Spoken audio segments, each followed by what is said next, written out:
को भेजने लगे दिल्ली, मुंबई और विदेश तक तालीम के लिए, तो ये जालिम सरकार को ये समझ में नहीं आया। तालीम से मुंह मोड़ने के लिए बटला हाउस का एनकाउंटर कराया गया और एनकाउंटर कराने के बाद जो दहशत मुसलमान घरों में आई, वो दहशत इतनी जबरदस्त थी कि लोगों ने अपने बच्चों को बुला लिया कि नहीं, अब आपको तालीम नहीं, पहले जान बाद में तालीम, आपसे तालीम से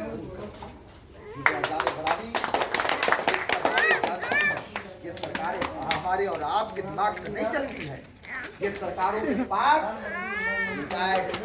IAS अधिकारी होते हैं, तो उसके बाद फिर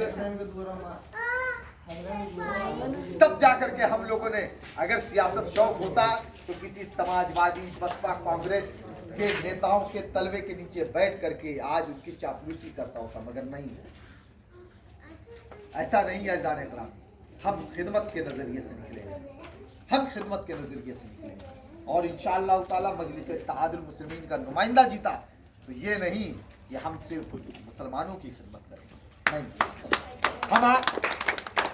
जिनके हम फॉलोअर हैं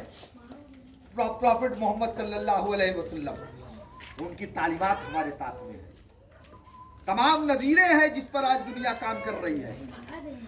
मगर कहीं ना कहीं हम सारी चीज़ों से दूर हैं। मगर अगर मौका मिलता है तो इंशाअल्लाह ताला जैसे बैरिस्टर सैयद ओवैसी साहब, चाहे वो दलित हो, चाहे पिछड़ा हो, चाहे मुसलमान हो, एक बात ये आती है, लोग कहते हैं कि ये भाई जब सिर्फ मुसलमानों की जमात है, नहीं साहब, मुसलमानों की जमात नहीं, ये हिंदुस्तानियों की जमात है। इसके अंदर हमारे जौनपुर में अरुण पांडे जी भी है, पार्टी के नेता, हमारे यहाँ दिलराज बाबू एडवोकेट जी भी हैं, हमारे यहाँ मनोज कुमार जी भी हैं, हमारे यहाँ तमाम लोग हैं। हमारा नारा जय भीम जय भीम का। तो हम इंशाअल्लाह ताला अगर कामयाब होंगे तो यहाँ पर जो हिंदू मुस्लिम भाईचारा है उसको भी बनाने की मुकम्मल कोशिश करेंगे। जो ये जालिम सरकारों ने दरमियान के अंदर मजहबी इख्तलाफात पैदा कर दिए हैं, उनको भी दूर करने की कोशिश की जाती है। अभी 12 तारीख को जब बैरिस्टर सैयद ओवैसी साहब तशरीफ लेकर के आए थे, आप तमाम लोगों ने अपनी मोहब्बतों से नवाजा।